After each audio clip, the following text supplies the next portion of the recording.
नमस्ते। आज के इस एक्सप्लेनर में आपका बहुत बहुत स्वागत है। अक्सर इंग्लिश ग्रामर के रूल्स सिर के ऊपर से निकल जाते हैं, है ना? खासकर जब बात बीते हुए कल की हो। लेकिन टेंशन बिल्कुल मत लीजिए। आज हम पास्ट इंडेफिनिट टेंस यानी सिंपल पास्ट टेंस को इतने आसान और मजेदार तरीके से डिकोड करने वाले हैं कि आपको इसमें पूरी तरह से महारत हासिल हो जाएगी। तो चलिए बिना किसी देरी के शुरू करते हैं। ओके, तो चलिए देखते हैं कि आज हम क्या क्या कवर करने वाले हैं। सबसे पहले ये पास्ट इंडेफिनिट आखिर है क्या, फिर हम सीखेंगे इसकी पहचान करना, इसके पॉजिटिव सेंटेंस बनाना, फिर नेगेटिव वाक्यों का रूल, सवाल कैसे पूछें और आखिर में करेंगे एक क्विक समरी। तो शुरुआत करते हैं हमारे पहले सेक्शन से। पास्ट इंडेफिनिट क्या है, यानी कंप्लीटेड एक्शंस की बुनियाद। देखिए, ग्रामर के किसी भी रूल में घुसने से पहले ये समझना बहुत जरूरी है कि हम टाइमलाइन में कहाँ खड़े हैं। पास्ट इंडेफिनिट टेंस का सीधा सा मतलब है वो काम जो पास्ट में पूरी तरह से खत्म हो चुके हैं, बिल्कुल डन एंड डस्टेड। प्रेजेंट से उनका कोई लेना देना नहीं है। जैसे मैंने खाना खाया या वो स्कूल गया, जो काम हो गया सो हो गया। यही इस टेंस की सबसे बड़ी पहचान है। ऑलराइट, बढ़ते हैं सेक्शन 2 की तरफ। स्पॉटिंग द पास्ट टेंस, यानी इसकी आवाजों को पहचानना। अब आप सोच रहे होंगे कि आम बातचीत में इसे तुरंत कैसे पकड़ा जाए। बड़ा आसान है। हिंदी में जब हम बात करते हैं ना, तो वाक्यों के आखिर में आने वाले साउंड्स पर फोकस कीजिए। अगर आपको आया, गया, लिया, दिया, पढ़ा या चुका चुकी जैसे शब्द सुनाई दे, तो एकदम समझ जाइए कि यहाँ सीधा सीधा पास्ट इंडेफिनिट टेंस का रूल लगेगा। जैसे वो कल आया या मैंने किताब पढ़ी। अपनी मातृभाषा के पैटर्न से इसे जोड़कर देखना सच में कमाल का तरीका है। लेकिन यहाँ पर एक बहुत बड़ा ट्रैप भी है, तो थोड़ा ध्यान दीजिएगा।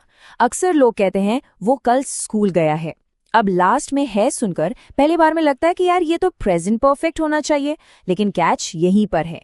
अगर सेंटेंस में पास्ट टाइम का कोई भी इंडिकेटर मौजूद है, जैसे कल, परसों या पिछले साल, तो भले ही आखिर में है लगा हो, वो स्ट्रिक्टली पास्ट इंडेफिनिट ही माना जाएगा। टाइम इंडिकेटर मतलब पक्की गारंटी कि ये एक्शन पास्ट इंडेफिनिट ही है। चलिए अब आते हैं सेक्शन 3 पर, making positive sentences, the golden rule. पहचान तो हमने बहुत अच्छे से सीख ली। अब एंट्री होती है हमारे हीरो की, यानी सीधे साधे पॉजिटिव वाक्य बनाने के रूल की। इसका फॉर्मूला एकदम सीधा और स्पष्ट है। स्टेप 1 सब्जेक्ट यानी काम करने वाला, स्टेप 2 वर्ब की सेकंड फॉर्म यानी V2 और आखिर में स्टेप 3 ऑब्जेक्ट। तो यहाँ सबसे क्रूशियल पॉइंट ये है कि पूरी इंग्लिश ग्रामर में पास्ट इंडेफिनिट का पॉजिटिव सेंटेंस ही वो इकलौती जगह है जहाँ V2 का इस्तेमाल होता है। लिटरली ये फॉर्मूला पूरी तरह से V2 का अपना एक एक्सक्लूसिव क्लब है। अब ये V2 काम कैसे करता है? देखिए, प्रेजेंट में हम कहते हैं गो, लेकिन पास्ट में ये रूप बदलकर वेंट बन जाता है। ऐसे ही ईट बदल जाता है एट में और बाय हो जाता है बॉट। एक फॉर्म से दूसरी फॉर्म में ये जो बदलाव है ना, यही पास्ट इंडेफिनिट की असली जान है। चीजों को और क्लियर करने के लिए चलिए कुछ रियल लाइफ एग्जाम्पल्स देखते हैं। पहला सेंटेंस है, मोहन ने ये कार करोल बाग से खरीदी। यहाँ सब्जेक्ट है मोहन और खरीदने की सेकेंड फॉर्म है बॉट। तो हमारा सेंटेंस बना, Mohan bought this car from Karol Bagh. कितना सिंपल है। एक और देखते हैं, मेरे भाई ने 1980 में BA पास की। पास की सेकेंड फॉर्म होगी पास्ट, तो हम कहेंगे my brother passed BA in 1980। बिल्कुल इसी तरह, my uncle bought this kothi last year और he told me this on Sunday. हर बार बस सब्जेक्ट के तुरंत बाद V2 लगाइए और आपका काम एकदम परफेक्ट। अब कहानी में आता है एक नया मोड़। सेक्शन 4 नेगेटिव सेंटेंस रूल यानी नहीं वाले वाक्य। अभी तक तो सब कुछ बड़ा स्मूथ चल रहा था, राइट? लेकिन हर अच्छी कहानी की तरह यहाँ भी एक ट्विस्ट है, और वो ट्विस्ट है डिड की धांसू एंट्री। जैसे ही वाक्य में नहीं यानी नेगेटिव बात आती है, तो ये पावरफुल शब्द डिड मैदान में उतर आता है। ये असल में एक रूल ब्रेकर है। आप इसे एक बड़े से रीसेट बटन की तरह समझ सकते हैं। जैसे ही डिड आया, वो पुराने V2 वाले गोल्डन रूल को पूरी तरह से कैंसिल कर देता है और वर्ब को खींचकर वापस उसकी ओरिजिनल यानी फर्स्ट फॉर्म में ले आता है। तो अब हमारा नया फॉर्मूला कैसे काम करेगा? Step 1 subject, step 2 did not, step 3 अब यहाँ गौर कीजिएगा, वर्ब की फर्स्ट फॉर्म यानी V1 और स्टेप 4 ऑब्जेक्ट। सीधा सा मतलब ये है कि जैसे ही डिड नॉट लगा, वर्ब तुरंत अपने बेस फॉर्म में आ गई। अब हमें V2 की कोई जरूरत नहीं है। चलिए इस एग्जाम्पल से बिल्कुल साफ तरीके से समझते हैं। आपके भाई ने मेरी मदद नहीं की, इसका ट्रांसलेशन होगा your brother did not help me. ध्यान दिया आपने, यहाँ हेल्प्ड नहीं बोला गया है बल्कि हेल्प बोला गया है। दूसरा एग्जाम्पल, मैंने उसकी परवाह नहीं की, ये बन जाएगा I did not care for him, ना कि केयर्ड। और उसने मुझ पर तरस नहीं खाया होगा he did not take pity on me. एकदम क्रिस्टल क्लियर रूल है, नेगेटिव में वर्ब हमेशा V1 ही रहेगी। बढ़ते हैं अगले पड़ाव पर, section 5 how to ask questions, यानी डिड को आगे लाएं। पॉजिटिव और नेगेटिव के बाद अब बारी है सवाल पूछने की। और सच बताऊं तो सवाल पूछने का स्ट्रक्चर शायद सबसे आसान पार्ट है। आपको बस इतना करना है कि उस पावरफुल डिड को उठाकर सेंटेंस के बिल्कुल शुरू में रख देना है।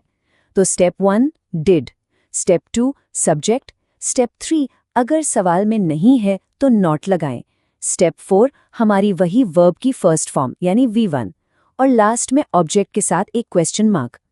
यहां भी वो रीसेट वाला रूल पूरी तरह से कायम रहता है। डिड मौजूद है तो मतलब वर्ब V1 ही रहेगी। इन मजेदार एग्जाम्पल्स को देखकर ये पैटर्न दिमाग में एकदम सेट हो जाएगा। क्या आपने ये पिक्चर देखी? ये हो जाएगा did you see this movie. यहाँ सॉ बिल्कुल नहीं आएगा, सी आएगा क्योंकि शुरुआत में डिड आ चुका है। ऐसे ही अगर सवाल में नहीं भी जुड़ा हो, जैसे क्या आपके पिताजी ने आपको चाटा नहीं लगाया, तो ये बनेगा did your father not slap you. शुरुआत हुई डिड से और स्लैप रहा हमेशा अपनी V1 फॉर्म में। ओके, अब हम आ गए हैं बिल्कुल आखिरी पड़ाव पर, सेक्शन 6 समरी एंड की टेकअवेज। तो चलिए आज जो कुछ भी डिस्कस हुआ है उसे फटाफट रीकैप कर लेते हैं। नंबर 1, कोई भी काम जो पूरी तरह फिनिश हो चुका है वो पास्ट इंडेफिनिट है। नंबर 2, पॉजिटिव वाक्यों में हमेशा वर्ब की सेकेंड फॉर्म यानी V2 लगेगी, जैसे वेंट, एट या बॉट। और नंबर 3, जो सबसे क्रूशियल है, जैसे ही नेगेटिव या सवाल वाले वाक्यों की बात आती है तो डिड का इस्तेमाल होता है, जो वर्ब को रीसेट करके तुरंत वापस V1 में ले आता है, जैसे डिड नॉट गो या डिड यू बाय। बस यही तो है इस पूरे रूल बुक का निचोड़। तो अब जाते जाते आपके लिए एक सोचने वाली बात, अगर अचानक से आपके सामने कोई बहुत ही ट्रिकी, बिल्कुल नया सा नेगेटिव सेंटेंस आ जाए, तो क्या आप इस powerful did plus V1 reset rule का यूज करके उसे एकदम फ्लॉलेसली ट्रांसलेट कर पाएंगे? मुझे यकीन है कि बिल्कुल कर पाएंगे। अगली बार जब भी बीते हुए कल की बात हो तो इन रूल्स को जरूर आजमा कर देखिएगा। आज के इस एक्सप्लेनर में हमारे साथ जुड़ने के लिए बहुत बहुत शुक्रिया। सीखते रहिए और हमेशा ऐसे ही आगे बढ़ते रहिए।